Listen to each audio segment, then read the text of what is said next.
Next on Worcester News tonight, the body of a missing Harvard man is found weeks after his disappearance. Plus, an update of a double fatal shooting on Forbes Street last week.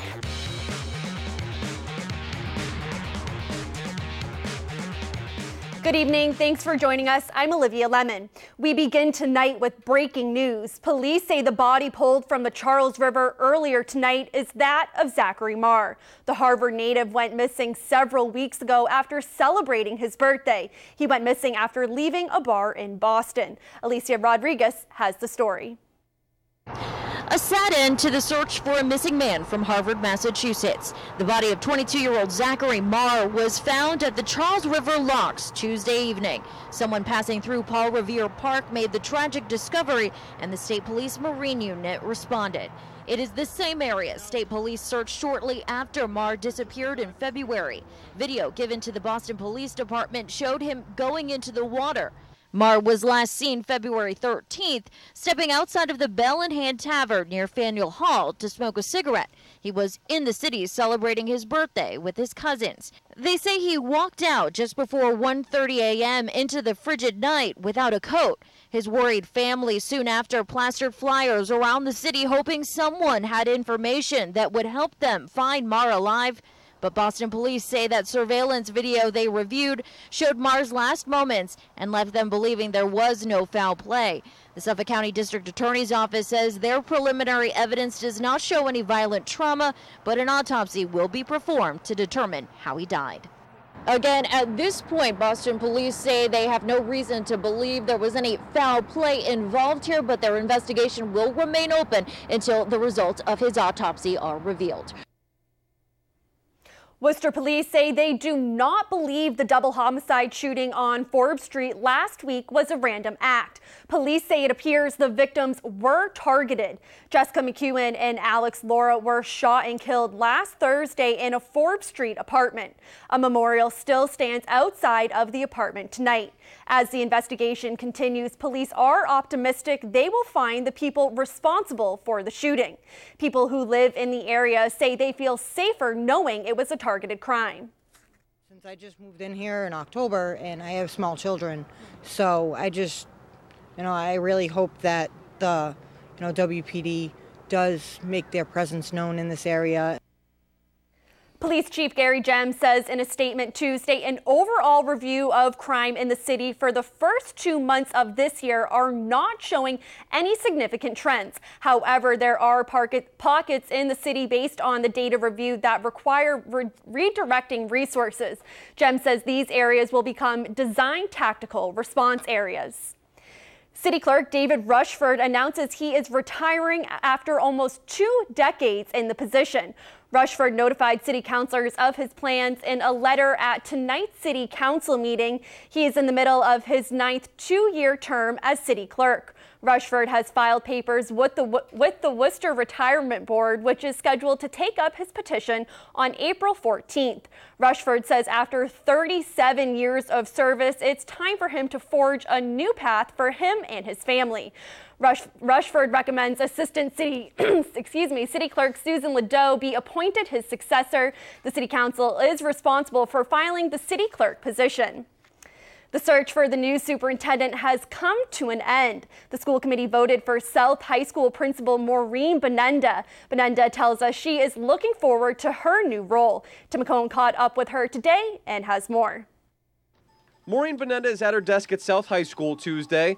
Last night, the Worcester School Committee overwhelmingly voted her the next Worcester Public School superintendent. I was watching from my living room with my family and friends, and each time a school committee person voted for me, we all erupted with hooray. The veteran principal says her goal is to make the Worcester Public Schools the best they can possibly be. She also knows she'll face challenges like the school district's budget. I think the challenge for me is going to be like, how do I, work to get everybody what they need so that we can be really successful as a school system so students get what they need. Born and raised in Worcester, Benenda received 6 out of a possible 7 votes from the school committee, with many members citing her connection with the city as a major selling point. I really owe the Worcester and the Worcester Public Schools for all the things my family has been able to achieve, because they stayed in Worcester and they worked in Worcester and they brought their families up in Worcester and they were educated in the Worcester Public Schools. So I really think I want to give back. Interim Superintendent Marco Rodriguez received the only other vote from the school committee.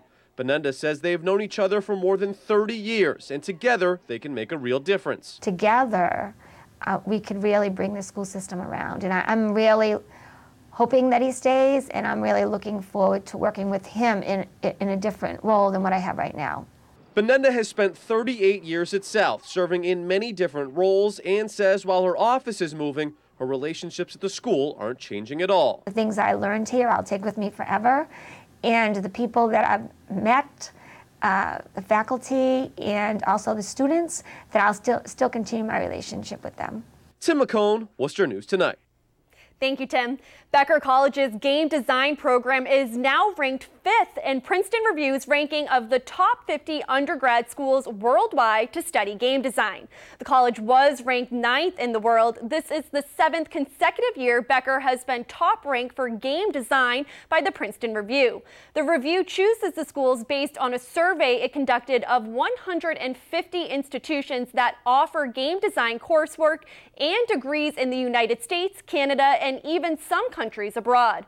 Faculty and students from the college's interactive media design program were in San Francisco for the annual Game Developers Conference when the announcement of the ranking was released. The other colleges and universities in the region that also made the rankings. It's really important for what we do to work with some of these top academic programs, and being based at Becker gives us an advantage that allows us to do some things that we couldn't otherwise do. So it's really an exciting day, and I'm glad to be.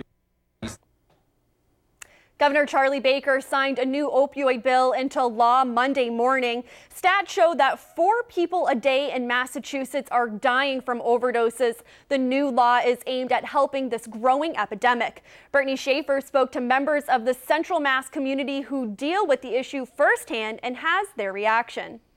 The comprehensive opioid bill signed by Governor Baker Monday may have gotten its start in Worcester. Sheriff Lou Evangelitis says the city played a major role in getting this legislation created. Worcester should be proud because I got a call from the governor's office to host the very first opioid task force that got this ball rolling about a year ago. And over 400 people showed up at Quinsigamond College that day to share their stories with the Opioid Task Force that really started this process. Sheriff Evangelitis says about 90% of the inmates at the Worcester County House of Corrections are addicted. And almost every time crimes are committed, the criminal was on drugs or trying to get drugs. It's amazing when people will tell me, you know, Sheriff, the best thing that ever happened to me was going to jail. I have people that say to me, I'm the lucky ones because I survived and I'm here alive now and I'm getting a chance to turn my life around. My friends are dead. The sheriff says last year the country lost the same amount of people to opioid addiction as in the entire Vietnam War. He says the crisis should be looked at as a war,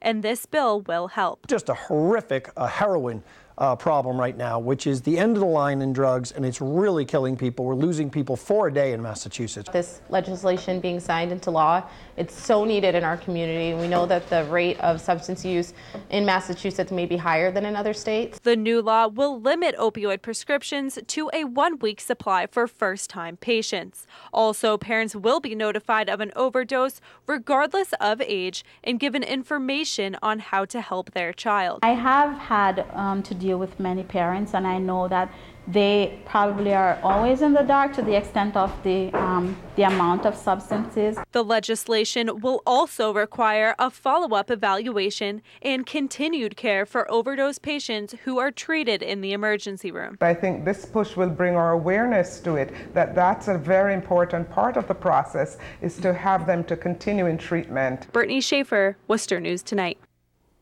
Thank you, Brittany. Worcester is continuing its efforts to open its doors to refugees from all over the world. Our Andy Madison takes a look at the grant received by one of its partner organizations. For Robert Moore, coming to America from Liberia 12 years ago was challenging. We come from Africa to get to understand the American way of speaking. It's very difficult, so this school makes it possible for you. Worcester has resources to help refugees with their new life. One is a Centria Care Alliance. We make sure that they have food, we make sure that they have what they need, we help them learn the language, we help them get a job, we help them integrate into community. So that's what they experience when they first get here. The organization has worked with the city recently on providing language interpreters for city services. No one does this alone. Now they're taking another step to help refugees, launching a refugee wellness project. It's a very proud day for the City of Worcester. We stand with you and all the partners in making this a success. The project is being funded thanks to a grant from the Health Foundation. More than $450,000 will be split up among Centria's various services, helping refugees get job training and get their kids in school. The city works with Lutheran Immigration and Refugee Service, which has recognized Worcester for being a welcoming city for those looking for a new life. They've lost family, they've lost homes, and so trauma is a part of their life, and America and Worcester are part of their healing. For Robert Moore, it has. There's an open road to everybody. I want to welcome everybody to the institution. Andy Madison.